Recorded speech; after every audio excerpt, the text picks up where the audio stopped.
Welcome, everybody. 30 years to the day after OJ walked free. Another superstar, not that lucky. Diddy gets a 50-month suspension today. The feds wanted longer than that. His nut job attorneys wanted way less than that, including nothing. OJ has since passed. He's dead. Diddy might wish he were, based on what he's facing now in prison. He's been in jail. He's going to prison. Welcome, everybody. This is Tom Zenner Scandal. I'm Tom Zenner. This is a live episode analyst with the one and only Kato Kaelin. I'm always live. I'm always bringing it. Okay, so this is one of those days in true crime history, right? There were two things collide. It's unbelievable that this happened, and we're coming on the air literally maybe an hour and a half after the verdict or after the sentencing for Diddy. So I was monitoring that day all day. I'm sure you were as well. But let's start with the bigger one. OJ, the 30-year anniversary that he walked free at 10:07 a.m. in Los Angeles. That's when the verdict was read. One of the shortest deliberations ever. Kato, set the tone about where exactly, how that day started for you, where you were, what you were expecting, and what happened. Well, actually, there was no sleep the night before. It was just nerve-wracking. And I like I said, I used to rent every single day. And I started around about 5 a.m. and I did about, not to brag, about 10 miles. And I was there. So I kind of prepped me up, dead tired. And I knew I was going to meet Barbara Walters with the attorney at that time at the Century Plaza Hotel in Century City. And so I got that and drove down there with him. And Barbara was there, greeted us, and there was a little green room with breakfast if you needed it, coffees, which I didn't. But we just sat in a room, but the cameras were there. They weren't on. And it was not going to, we decided on not doing me live on the show during the verdict. Okay. Both agree to it. My attorney agreed to it. Yeah. Did she have any sort of reaction? Barbara Walters, did you see her? Did she gasp? Yeah, no, Oh, she boy. didn't. But she asked me to ask me my opinion. She said, I won't be on air, whisper in my ear. I whisper my ear after the verdict. I said, I think they made a huge mistake. Her feeling was almost identical. Mhm. I don't think she never said her opinion as a journalist, Mhm. but yeah, she definitely felt like a mistake. And the thing is, Tom, that what they did with the media of how they split screens immediately with the verdict came out from black and white. And that started it just put race relations way behind. And Yeah. it came after Rodney King. And I think I think they were just thinking there's going to be a riot if he's guilty. There would have been. There would have been riots. Let's just Yeah. Mhm. let's get this out of the way and let him go. But Yeah.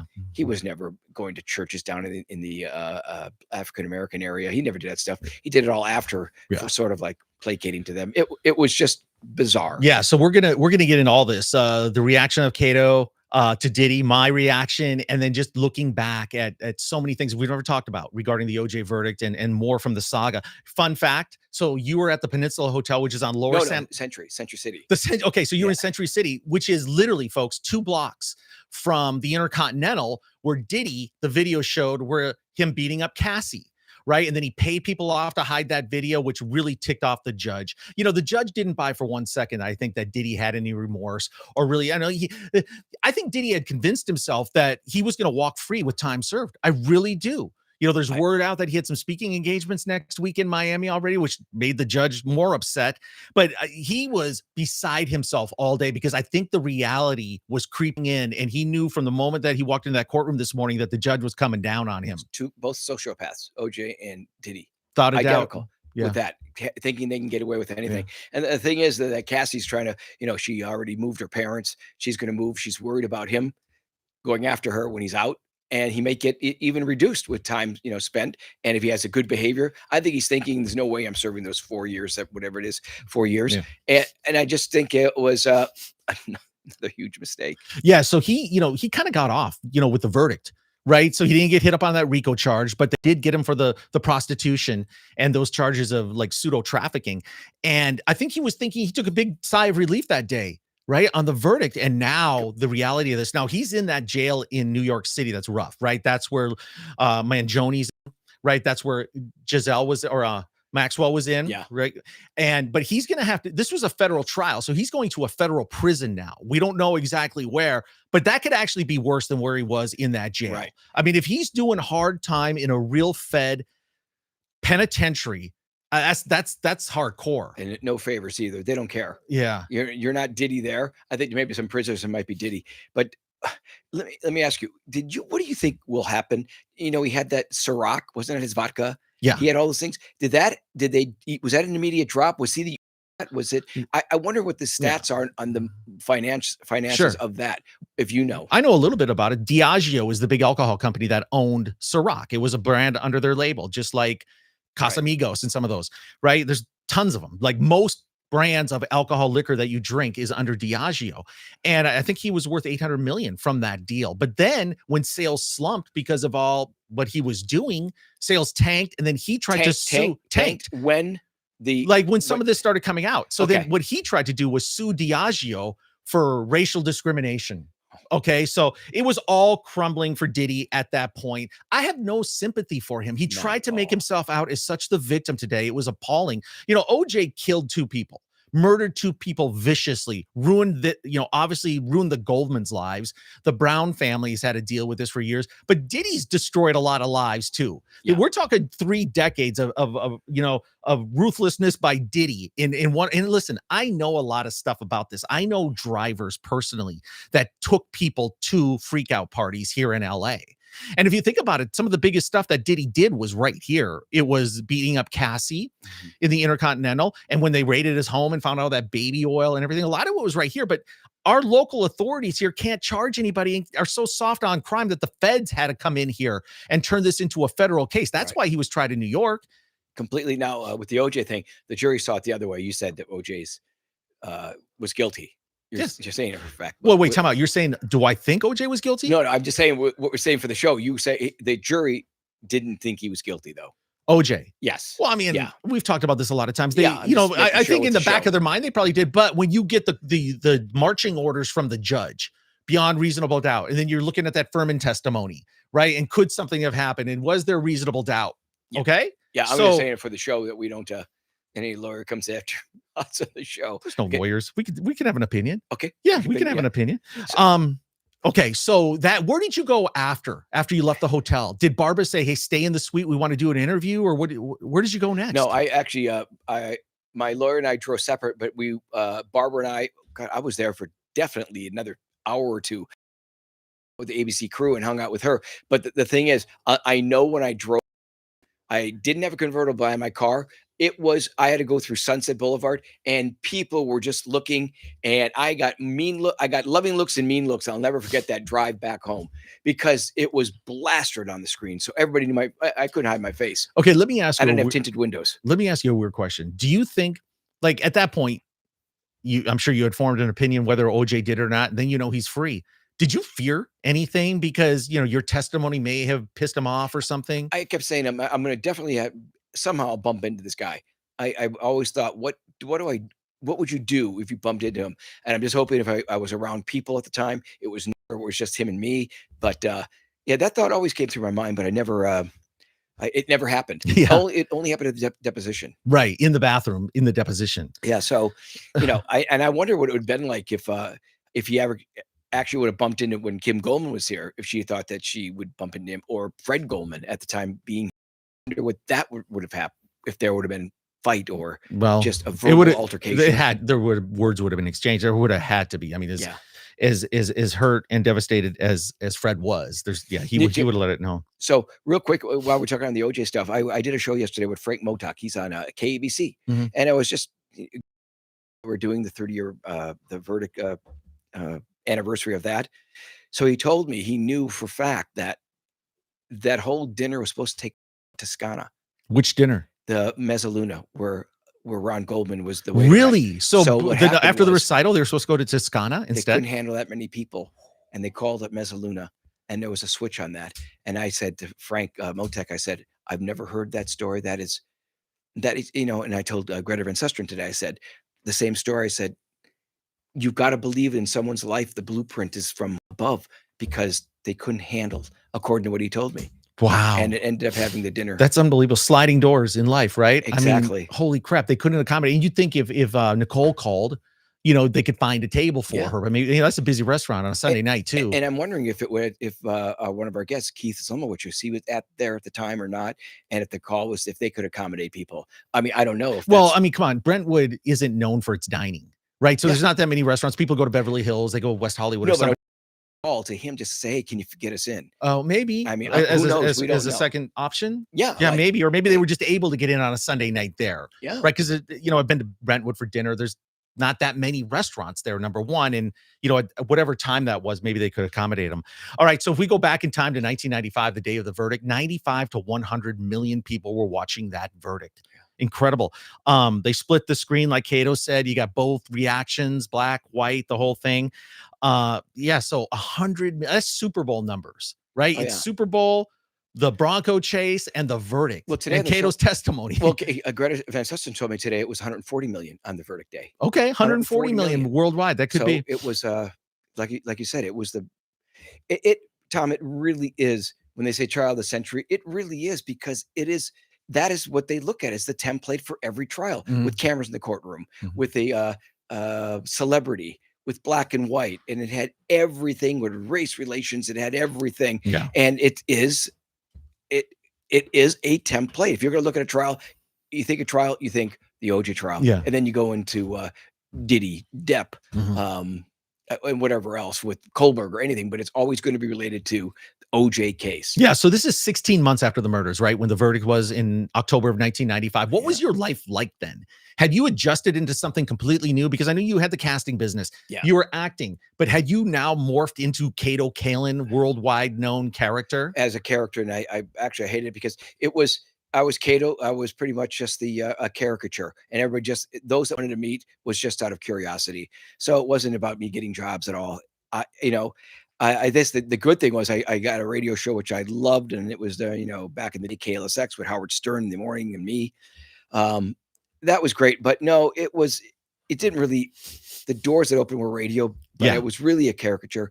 Couldn't go out. I hated that I became an introvert, only because I didn't handle negativity well, because I'm positive. And if anybody would approach me, I'm always willing to talk to anybody. I'm very approachable, but when it got violent, or if it got just when I could read people, when I knew it was going to get ugly, I wanted to get out of there. Yeah. And that would cause me to stay in again for that like week or so, because I didn't want to deal with that. Yeah, and plus you're in one of the biggest cities in the world, and wherever you go, people are going to recognize you. Yeah. There's no hiding. There's no hiding in LA. None. Okay, the trial lasted 252 days, from January 24th to October 3rd. That's a long time. 252 days. And it was one of the shortest deliberations in history. Definitely the shortest deliberation for a trial of that length. Deliberation lasted less than 4 hours. Wouldn't it have been great to have a camera in that room? Because they probably took a quick vote, and then they thought, let's just chill, because we can't come out in 10 minutes. Let's make it seem like we actually put some thought into this. That's a great thing you said. I think, Tom, what happened was, even before they're going to do that, I think they had a meeting saying, hey, listen, this is the days or so before. Let's all come to this decision now, and let's get out of this thing. We've been so long. Let's just get out. Oh, I mean, you can't blame them for wanting to move on with their life. I think you're right. Yeah. That they had a decision already, but they said, we can't go out there in 10 minutes. Yep. 12 jurors, 9 black, 2 white, 1 Hispanic. And that's the result that we got. Okay. So, the immediate aftermath, if you recall, so it was so much tension in that courtroom, right? You're hanging on every word. Orenthal, James Simpson, blah, blah, blah, blah. And he whispers thank you to the jury, whispers thank you. And then probably one of the best reactions was Robert Kardashian, right? Where he was like, oh, like stunned. Like, what just happened? Did he just get not guilty? And I think you could hear this of Kim Goldman. It's kind of etched in not just my brain, I think people's brain, because it was played so many times, and it was, it repeat in the brain of that verdict of the juror who pronounced the name wrong. It's all it's just all kind of like amazing. And then who would think that Robert Kardashian's kids would be more famous than anybody there? That they would be worldwide phenomena. You're absolutely right. I mean, and who would have thought, that the trial itself would win 8 Emmys with Ryan Murphy's American Crime Story. Yeah. All these things. It's just, it was iconic. Pop culture, whatever. It's etched in everybody's brain. And those that weren't even born back then, they've seen documentaries. Mm-hmm. They've seen it. So they have knowledge of it. They didn't live through it in the 90s, but it's out there. Hey, so I'm going to ask you some questions from some people on the stream, and feel free to throw questions in if you're watching this later. because we might get around to him as well, because this will be an episode after this live feed here. But great question here from Paul Stanley. Paul, here's your question. Is Kato ever nostalgic for the days before the trial? Because you had a pretty cool life heading up to all this stuff that blew up your face. Did you ever have any moments of, oh my God, I wish we could turn back time? Oh, first of all, Paul Stanley, I love Kiss. And I hope that's Paul Stanley. That's giving us. I love that. And I got to meet Gene Simmons a few times. I traveled with him in Wizard World. Paul, nostalgia, is that, yeah, my life, I was in a casting, I was doing commercials, but it's a double-edged sword, Paul, that I became famous for all the wrong reasons that I'm aware of, but that was just my life. And, it's 30 years. And it's kind of funny because I'm still that same guy and I'm still pursuing my goals. And I'm thank God I've got, Tom and I have this incredible show that gets bigger and bigger with 1 Degree of Scandalous. And and I, nostalgia with the, being the spokesperson for Trivial Pursuit. Who'd have thought I would be that, and being on Jeopardy, being an episode on Beavis and Butthead. I mean, I look back at that stuff, and that stuff makes me laugh, and that brings the joy to me of the light of things that, heck, I can. That's the best thing I do. Hey, were you spoofed on Seinfeld? Is that true? Well, they did an OJ episode. I didn't get on, but okay. I did meet casting Okay. because they wrote something very demeaning about me, and so I read for the guy, and he took it back from the LA Times, saying, I said, I wrote them with a lawyer saying, at least before you say I'm nothing, I can't act, at least bring me in, then you can say it. And I remember that video. I was under a lot of pressure. I went into the casting room and did it. Just a scene, nothing to do with sound, just a read. Oh yeah, yeah. Okay, I'm gonna tell you what was hot back in 1995. So let's turn back the clock 30 years to the time of the verdict in the O.J. Simpson trial. The number one song was "Fantasy" by Mariah Carey. 30 years ago, cranking out the hits back then. TLC's Waterfalls and Gangsta Paradise. Remember that song by Coolio? Those were big hits, Coolio, dominating the radio and MTV back then. Guess what the top movie was at that time? In 95, top movie? One of the actors in this is still extremely relevant and probably number one movie that was out a month ago. Bookends it, 30 years apart. It was DiCaprio? Nope. De Niro? Nope. Jim Carrey? Brad Pitt. Oh, Seven, and then F1, which was killing it for a while there. So that was the big one. Everybody loved that twisty ending. I was 5.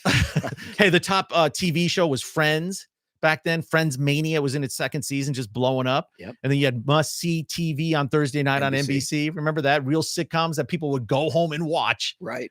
I mean, when's the last time you watched a show on network television? I haven't. I can't.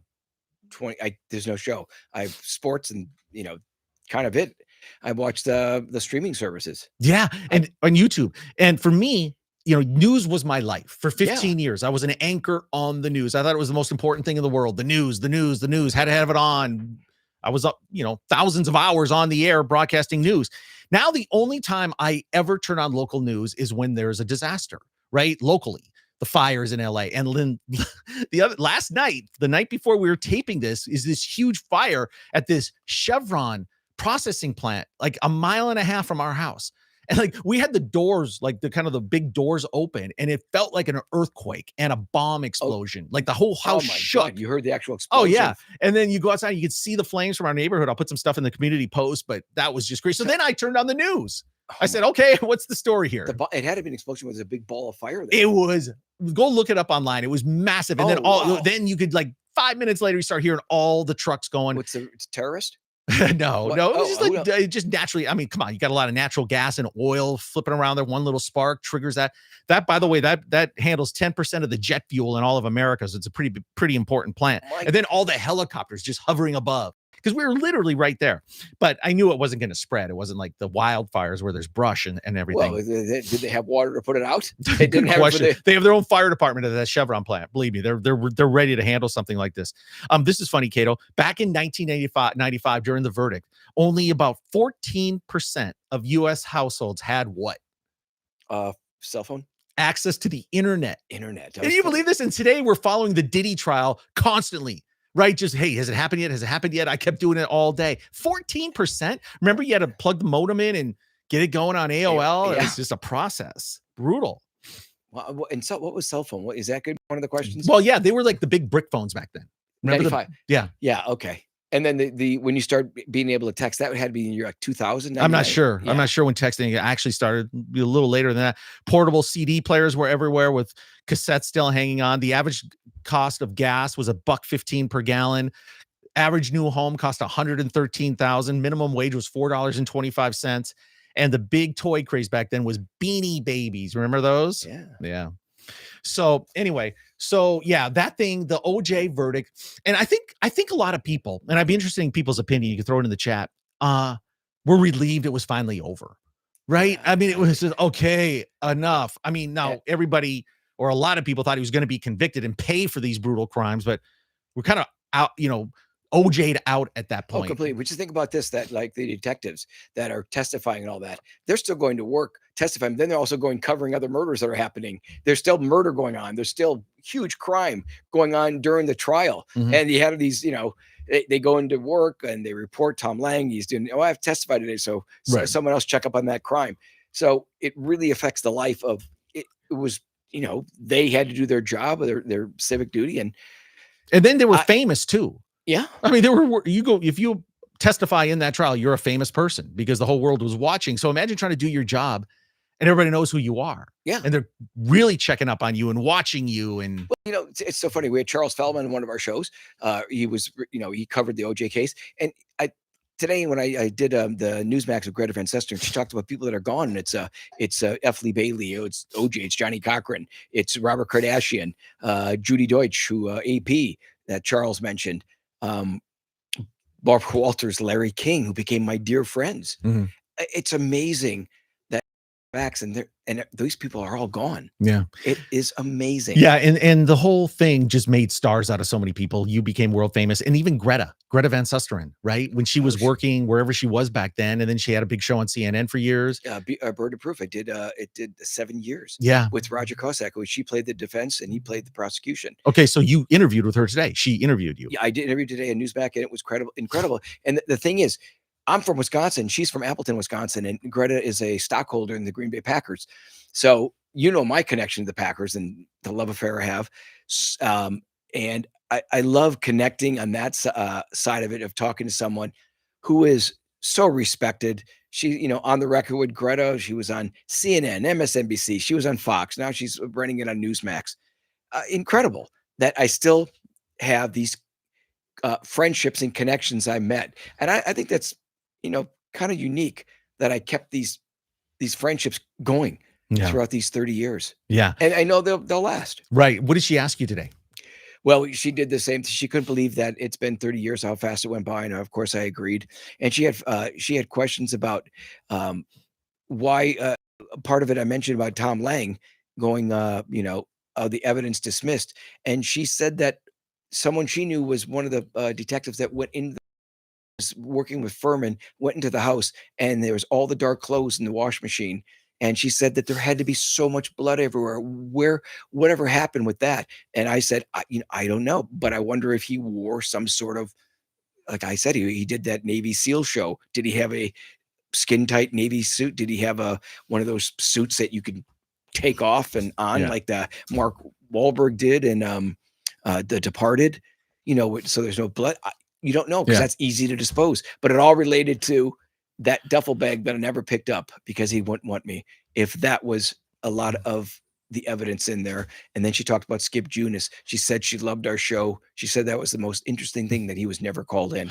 And she's a fan of 1 Degree Scandalous. Great. I'm not mixing up. She just said it. Fantastic. She said that, why was he not called in? And I said, the guy's so credible. Skip Junis on our show. Yeah. In some ways, you think Marsha Clark really hasn't taken enough heat for decisions like that. I mean, she kind of disappeared for a while. Now she's an author, right? And she's she head up Crime Con in Denver, last month. Oh. So she's kind of like living this celebrity lifestyle in a way. But I mean, I never once heard her, because Skip Junis wasn't well known enough to question her on that. But I mean, Jill Shively, Skip Junis. I mean, big mistakes. Jill. So do you think that when that's going on, Tom Lang and Vanetta, they say, hey, we got this Skip Junis guy we interviewed, and he was interviewed by others. Do you think that Marsha Clark goes to Chris Darden and to Gil Garcetti and they have a sit down and go, what do you think? Or do you think that she ultimately says, no, I don't want it? No, I think Gil Garcetti did have a say in this. I really do, because I think, his office was right there. Right. So The you say trial that was going on downtown. they would discuss things. I think right? for something I this, hope so. yeah, for something this big, I'm sure Gil Garcetti was involved. Now, not every single day, right? Because you got to.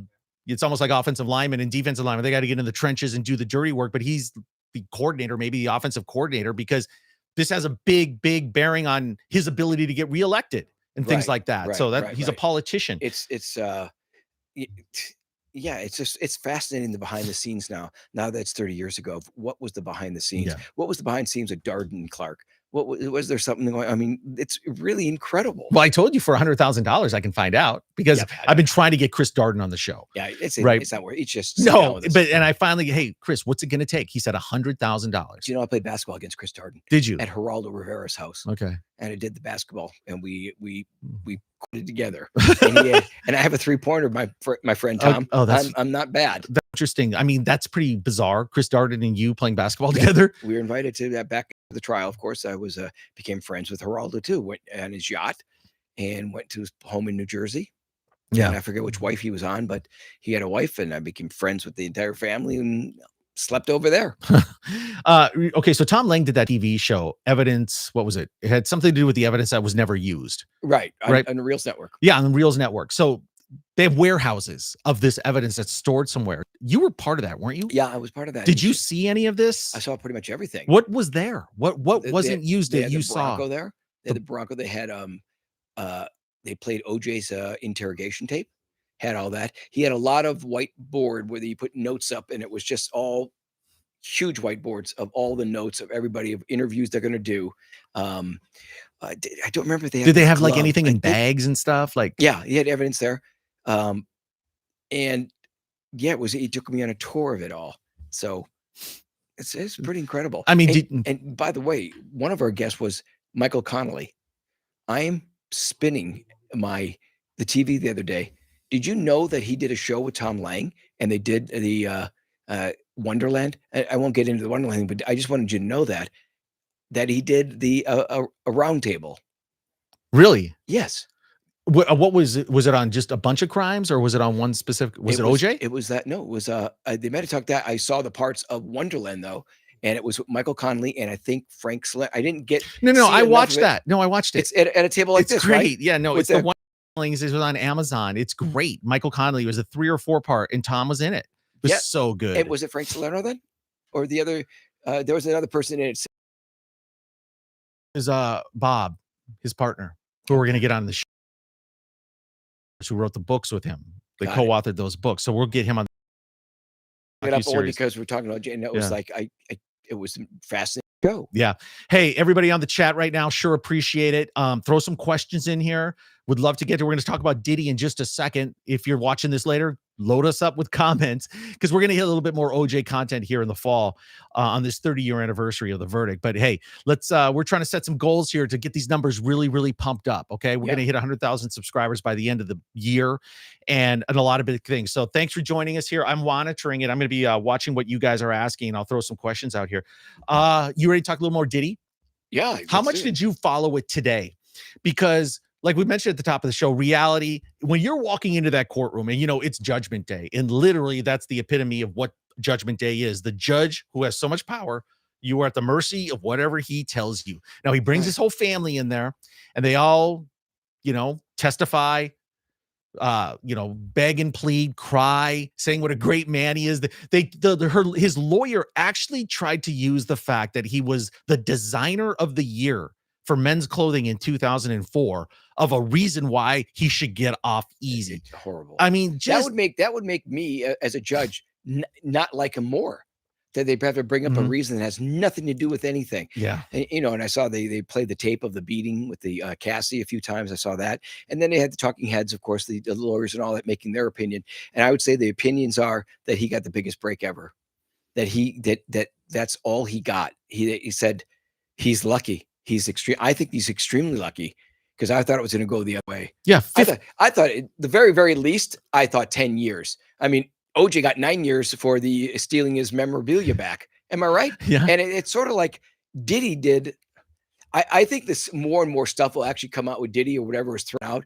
I just think he's a bad man. Yeah, he is. With everything that he's done. Yeah, and then he was crying right before the judge gave his sentence. He was crying and apologizing to his mother for being a failure and letting her down. But I mean, this is an evil dude, right? He had no problem ruining people's lives. Kid Cudi, right? Torching his car, that arson thing that was never really, like, he never paid a price for that. And just a litany of women over the years, and men, right? Just sexually abused, just horrible stuff. I don't think we even have one shred of an iota of an idea what really happened at those parties. Yeah, well, he went to the Playboy Mansion parties a few times. I saw him there. Yeah, but I mean, no, but I'm saying those are public, right? I mean, not public. He went there and he had a few people, but when he left with more. Yeah, I'm not kidding. He left with more people than you can imagine. Mm-hmm. So from that party, I guarantee party, and if maybe he's a freak off or not, but when was this? Early 2000s, late 90s? Yeah, he was at most of the parties. Mm-hmm. Well, he had a house up there. Yeah. Holmby Hills. All right. So he gets 50 months, just over 4 years, a fine of $500,000 that the judge threw at him as well. Supervised release for 5 years. So he's gonna have to check in with you just can't just go run off to LA, and he's gonna have to check in with his parole advisor. So he won't get a monitor. He has to no monitor. He just I didn't hear anything about that. I don't think so. But he has supervised release. I'm not sure what that means. Credit for time served. So he's done about 13 months. He's going to get that knocked off. The experts say he'll probably be out in 2 years. Yeah. 2 years of hard time in prison, federal prison. He tried to get bail. Judge had nothing to do with that. The big charge was the RICO charge, and they couldn't get him on that. That would have done him in. Yeah, he was acquitted on several charges after the trial, but this is the one that stuck. And I think he thought 14 months, I've already been in, I'm getting out. I'm good. I'll be home by Thanksgiving. And that's why you saw all that emotion from him today. The reality of the fact that, think about it, anything he wanted in life for 30 years, right. anything at any level, and just abuse people along the way. And now you're at the mercy. You have no freedom. He uses the bathroom 2 feet away from other prisoners. He has no privacy. He tried to claim that there was maggots on the food that he served. No, I mean, the prison can't do that. They'd be sued, right? I have the same chef. So this is what's amazing, Tom, is that he's got to be thinking about laying in a prison of everything that he had, from the cars to a jet to it's just unfathomable to be going that how he's got to be saying, boy, did I F up. Oh my God, did I F up.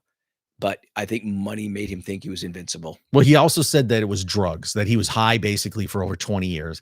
You get every excuse in the book at this point. Yeah. He had plenty of chances to not do the things he did. He chose to do them. He's a bad dude, really, really bad dude. Prison so bad. Here's what I think of too. Everything about him revolved around sex. If you think about it, that's what these freak offs were. All of it. There's no sex in prison. Not the way he likes it. So can you imagine having to deal with that? Yeah. I mean, that doesn't get brought up during the sentencing hearing, but I mean, come on, right? I mean, you're right. The reality of sitting there, and he's been there over a year. He's already missed one holiday season. He's going to miss it again. And are his kids and everybody going to be so interested to run and visit him and hold his hand and pump him up? And he, maybe once in a while, but dude, you dug yourself this hole, deal with it. Yeah. I think, will he get out, even sooner with good behavior? There's a chance. With the rest of his life, he's got to be monitored. He's gonna. It's over for him at work, unless he does the routine where people are going to want to see his docuseries or his book. I don't know. Would you be interested? Would you? Well, he made a lot of money. He was a billionaire. Okay, now a lot of that was because of Ciroc, so that fortune kind of disintegrated. But right, he doesn't have what he used to have. He's got something. What do you think right now? He still has the houses. He hasn't sold those. He wanted to. He's going to use those to try to get him out of jail. I don't know. Let's see. There's always people like that. There's always a curiosity. There's always a market for what happened in prison. What's the real story? But what kind of a guy I think he has a chance of coming out here, not so much rehabilitated, but more bitter, more dangerous than ever, to be honest with you, because I think he's going to lose hope now a little bit, or just feel so let down because he's controlled the narrative of everything in his life any way possible. And now no one gives a damn. No, you're going to prison and you have to do this all by yourself for years. Well, the Cassie said she fears for her life when he gets out. She thought that he was going to go after her. Yeah. I don't think so. I think that Well, he won't anymore, but does he send somebody else? I don't know. I don't blame her for being scared to death. Oh, yeah. But he's an entrepreneur. He's a sharp, street smart, scrappy. He knows how to make money. So I think he'll find a way when he gets out. Well, maybe he doesn't use his name. We had so many names, didn't he? Yeah, but I mean, he'll just use Sean Combs, that Puff won't be Daddy, anything P. close Diddy, related. Yeah. Diddy. Really, that dude was changing his name every 5 years. Prosecutors wanted over 11 years. They were 135 months because of a history of abuse, control, and they wanted to send a message with him, right, and show that celebrities there's repercussions. And they came at him hard, and they didn't buy any of that nonsense today when he was trying to talk his way out of it and have his family there. The defense wanted only 14 months, basically time served. Yeah. And I think Diddy, had Diddy believing that. Yeah. Diddy, I think it's, I believe that because he's probably the type of person you don't want to, right? So they're telling him almost what he wants to hear. And then they're trained. They know this court system, the judge, I believe him. I'll plan some speaking engagements in Miami next week. All right. Get the house ready. Get the yacht. Let's go. Party time. Yeah. And then at the very beginning of the day, the judge just set the tone by saying he can take into account even evidence from crimes that he wasn't convicted of, just knowing what he did and, worrying that if I let him out, there's a very good chance he's just going to go right back there and do these things again. Right. And then he knew that right away. And it just got worse and worse and worse. I still think the deal was pretty amazing for him. I think that's going to go by pretty quick. And I think that if he is a standout performer in prison, meaning that he doesn't cause trouble, I think they're going to let him out even sooner. Yeah. With the lawyers are going to come in there and say, hey, it's been 2 years now. He's been great. There's not been one complaint. It's possible. Who knows? Yeah. And, he said that he was almost shivved. That's another thing that he said, that someone had makeshift shiv and almost stabbed him or whatever, but they didn't, right? All these almost, maggots in the food. I mean, yeah, but look, imagine yourself in that situation where it's the rest of your life is at the mercy of this judge and what you say in the next hour and what happens in this courtroom. That's pressure I never want to have. Right. No, but he made that choice. He made his bed. No question. And I think that you can read, you're pretty good at it. I'm pretty good at it. I think you can read the judge if they like you or not. And I'm actually thinking the judge kind of liked him, that he gave him just the 50 months. Yeah. I mean, look, my prediction, everybody's asking me, what do you think? I thought 7 years. I thought he was going to get 7. He could have done 10 for each charge, a total of 20. I thought he would settle on 7. And that means maybe he gets out in 4 or 5. So I thought when I saw 50 months, I was thinking, boy, not bad. I thought he got off a little bit easy when I heard that, because I was really expecting him to drop the hammer on him. Let me ask you a question, going back to not the OJ trial for murder, but the OJ Vegas for robbery.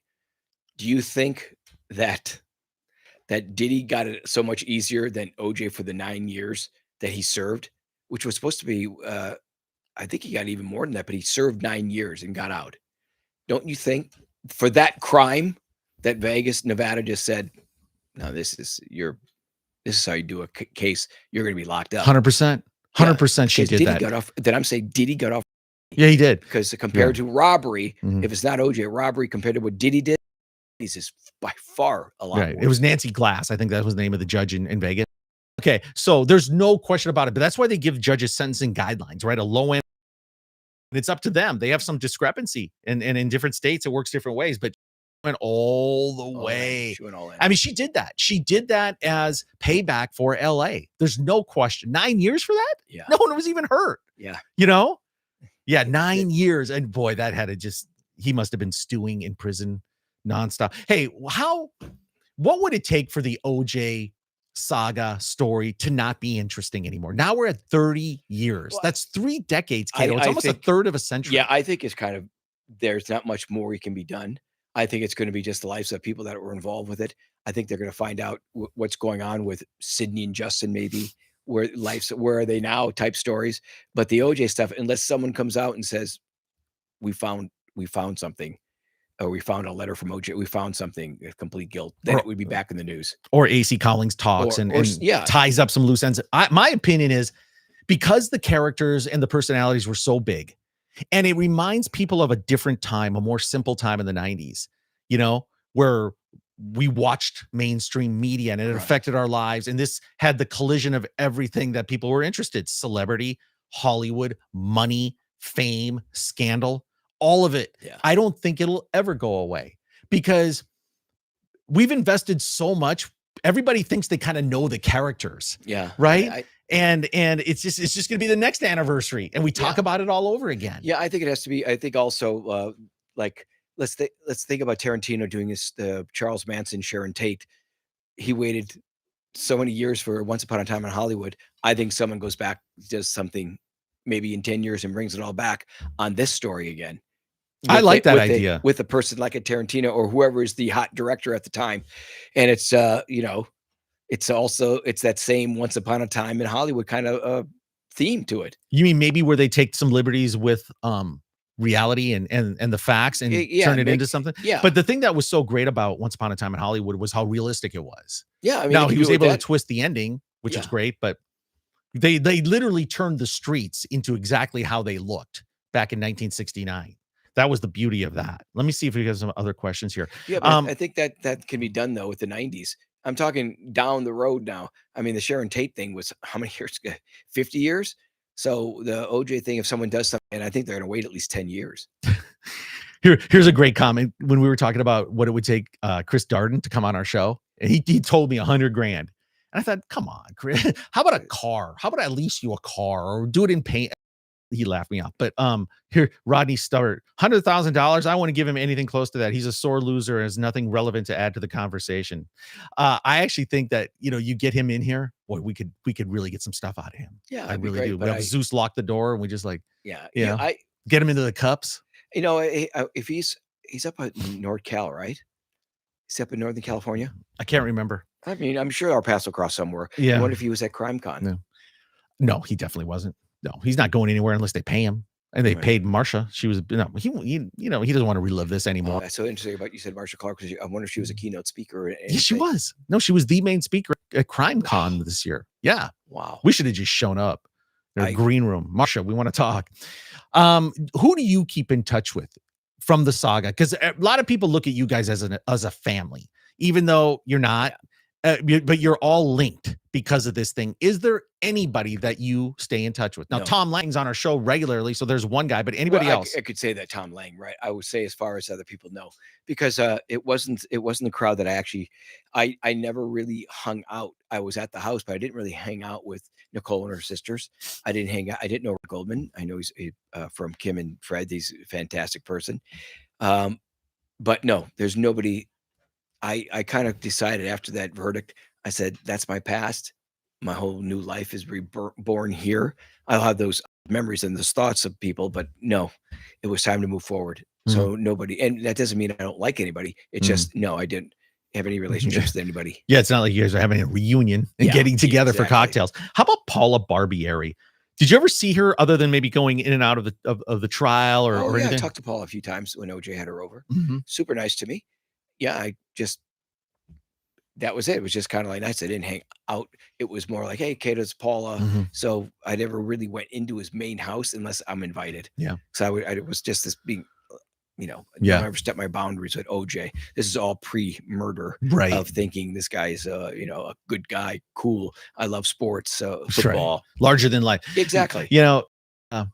When you think about it, when we had Keith Lomsowicz on, Nicole's ex-boyfriend, great guy. She was thriving at that time, or for a while there before the murders, where she had moved on with her life. She had some confidence. Completely. She was, a new version of herself. And OJ was dating other people, probably didn't like to see her like that. Did you spend enough time around Nicole where you could see that, where she was under his spell, better, thriving, back? Yes, I would say that when she had her friendship with the girls, Kris Jenner and the other girls that you go running with, she's totally full life and vibrant. And they made her believe like life is better now. I believe that she was done. I think that was part of it. She knew she was done at one part, that OJ had no control. She had moved on. And I don't think he did because he wanted, his cake and to eat it too and have other people. Mhm. He couldn't handle it. That's my opinion. But I think that Mhm. happened, that she moved on. Right. And she just started a life. It's unfortunate that she's never going to see her kids again, and her kids getting married, her kids being a grandmom to them, and all that. That's over. And the same goes for Ron Goldman. Ron's never going to be able to, he's a young guy that just lost his life. And Yeah. it's really this, like I said, the story is just. Well, she had, OJ would always have the ultimate hammer. We have to get back together for the kids. And that would, tug at her heart and make her feel guilty. And then she tried again, even though she probably knew what the results would be. I got a good question here, Kato. Did you ever spend one-on-one time with OJ, like one-on-one, other than the drive to McDonald's? Yeah, I would say that the Saturday before, he had talked to me. That was kind of it, when he's just seemed like a lonely guy, and he was asking about, saying, "Oh, women and all that." And this is where I would say to him, he didn't really tell me a lot, but I could see that he was in a sort of a depression. But he was trying to say, now that I know about him breaking up with Paul and all that, it kind of made sense. But he seemed like a lonely guy, and he was asking me advice, and even asked me to set him up with a girl or two if I could. And I'm like, this OJ Simpson asking me to set him up? Juice. I guess I'll throw you a bone here. Yeah, like I said, I did date other girls. I brought this girl over one time that played tennis on his tennis courts, and she's very attractive. And I had a casting business, so I met young actresses. I knew a lot of, girls. I just part of my life. I was hosting car shows, which is all models. So I had one coming for tennis. He hit on her right in front of me. And then, he's hitting on her until she comes up to me and goes, he's asking me personal questions and wants to go out. I'm going, and at that point, I'm going, oh, this is who that guy really is. Yeah. He's thinking, why is Kato? I got all the money. I could just take this girl immediately away from him. And I'll never forget that. But she had no interest, and she was into the K train. Yeah, that's just total shamelessness, right? He's so and literally he like everybody else is just a bit actor in his world. You know what I mean? Yeah. Everybody's replaceable, disposable, there to serve him. Yeah, so that's Chris Darden. Yeah, Chris. Oh, 85,000. Okay, well, we'll keep the negotiations going. Yeah. Okay, Chris, I'll get back to you. My phone is down to $100. Yeah. All right. Okay. So I think we handled it pretty well here. Next point of business is, which prison is Diddy going to? What's going to be the fallout over the weekend? Another holiday season away from his family. Are people going to start forgetting about him? And as far as OJ, there's still some really big guests that we are going to get, because that story will never die with us. Yeah. Hef's biggest party was the Halloween party, which you would be part of. I think he's thinking about that. He probably threw his own Halloween party. It's no longer. Well, he used to have the white party in the Hamptons. That too, but he would have certain theme parties also. Yeah. And I think it was you that said that you can tell the true character when someone was when they're I think the last show you said, it's like when he starts talking, OJ's no longer that person's that charming guy, and he's sort of just kind of like he's lost all his charm. He's nobody now. You brought that up on our show. And I think I really think when people lose their power like that, like Diddy, all the people that would look up to him and respect him because he had all this money, I think that loses that complete aura. Yeah. And it's like, I don't even want to hang out with this guy anymore. Oh, well, God, yeah. And you won't have the chance because he's in prison. All right. So, hey, big day in true crime. Glad we could bring this live stream for you. We'll do more of these without a doubt. If you join our memberships, you're going to be part of this. A trip to the Cecil Hotel. Thanks for everybody. If you haven't seen the Cecil Hotel with Amy Price, go watch that. It was a great episode. She was so good. She said it's the best interview she's ever done. She really enjoyed being on, and she revealed so much. She's so real. Can you believe that people are giving her death threats? Like she had something to do with the disappearance of Lisa Pham. Can you believe that? I can't believe it. And she was great. And it's funny you said that it was the best interview she's done. Do you know who else said that about being on our show? The Menendez the cousin.